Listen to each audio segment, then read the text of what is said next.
তা আমি তো দেখতে কোনো দিক দিয়ে খারাপ না। তো আমারও মাঝে মাঝে মনে হয় যে আমিও নায়িকা হই। তো আসলে ওগুলো তো আর আমাদের জন্য না, কিন্তু আমি একদিন আমার অফিস থেকে আসতে যাইতে ওইখানে দুইটা মেয়ে আছে আমার সাথেই থাকে। তো আমরা রাস্তা দিয়ে হাঁটতে হাঁটতে একদিন হঠাৎ করে ওই মানে ওই যে খাম্বা বলে না ওখানে, কাগজের মধ্যে দেখি যে মডেলিংয়ের জন্য মেয়ে লাগবে, তারপরে মডেলিং থেকে ওরা আস্তে আস্তে নাকি নায়িকা বানাই দিবে। তো আমি ওই নাম্বারটা নিয়ে একদিন ফোন দিই, আমরা বান্ধবীরা সবাই মিললা একসাথেই চাকরি করতাম। তো ফোন দেওয়ার পরে প্রথমে একটা মেয়ে ধরছে। রিসিভ করার পরে তো আমি বললাম যে আপু এখানে কি করা হয়, তো ওনারা বললো যে এখানে মডেলিং হয়, মডেলিং থেকে আপনাদেরকে আস্তে আস্তে একটা পর্যায়ে নেওয়া হবে।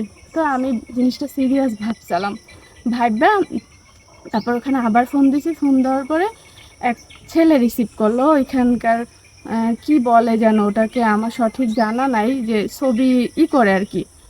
তো উনি, এডিটর। হ্যাঁ এডিটর হয়তো বা, উনি আমাকে বলল যে আপনার কিছু পিক পাঠান, আপনি এই ইয়াতে অ্যাড হন, ইমোতে অ্যাড হন, ইমো থাকুক বা মেসেঞ্জার থাকুক বা হোয়াটসঅ্যাপ থাকুক। তারপরে আমি ইমোতে অ্যাড হয়ে কিছু ছবি দিলাম, দেওয়ার পর উনি আমাকে পছন্দ করলো। পছন্দ করার পর উনি আমার সব বিষয়ে সব কিছু জানলো, জানার পরে উনি আমাকে বলল আমি আপনাকে এই ঠিকানাটা দিই, এই ঠিকানা অনুযায়ী আপনি চলে আসেন। তারপরে আমি ওই ঠিকানা অনুযায়ী যাইতে চাইলাম, কিন্তু আমার বান্ধবীরা মানা করলো যে যাইস না, আগে ভালো করে ফোনে কথা বলে দেখ, উনি ডাক দিছে আর গেছস গা, উনি কি তোরে নায়িকা বানিয়ে দিবে।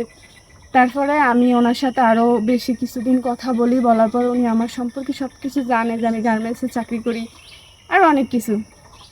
পরে উনি আমাকে একদিন হঠাৎ করে ফোন দিয়ে, সরাসরি নাম্বারে ফোন দিয়ে বলতেছে কি যে আমি আপনাদের এই ঠিকানায় আসছি, আপনি আসেন।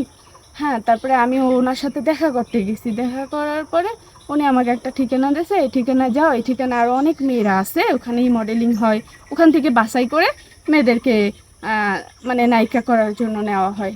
তো আমি ওইখানে গেছি, যাওয়ার পরে ওই লোক দেখতেছি যে না, উনি আমাকে বসাই রাখছে একটা জায়গায়, ওখানে আরও অনেক মেয়েরা ছিল। মানে উনি আমাকে সরাসরি কুপ্রস্তাব দেয় যে এটা যদি আমি ওনার সাথে করতে পারি তাহলে উনি আমাকে অনেক উপর উঠাই দিবে। তো এই ঘটনাটা ভাইয়া আরও 3 বছর আগের ঘটনা। আচ্ছা। তো তখন আমি ভাবলাম যে আসলে এই জগৎটা আমার জন্য না, আমি যেভাবে বাঁচতে চাই ওভাবে আসলে ওনারা আমাকে বাঁচতে দিবে না। তো তারপরে ভাই আমি ওখান থেকে চলে আসি, নাম্বার টাম্বার সব ব্ল্যাক লিস্টে ফেলাই। আবারও আমি সেই গার্মেন্টসে ফিরে আসি, কিন্তু গার্মেন্টসেও সেই একই ভেজাল। এই ছেলে প্রস্তাব দেয়, ওই ছেলে প্রস্তাব দেয়, বিয়ে আছে, বাচ্চা কাচ্চা আছে, তারপর সে আমাকে বিয়ে করতে চায়। এই তো হবে, এইভাবেই জীবন গেছে এতদিন ভাই আমার।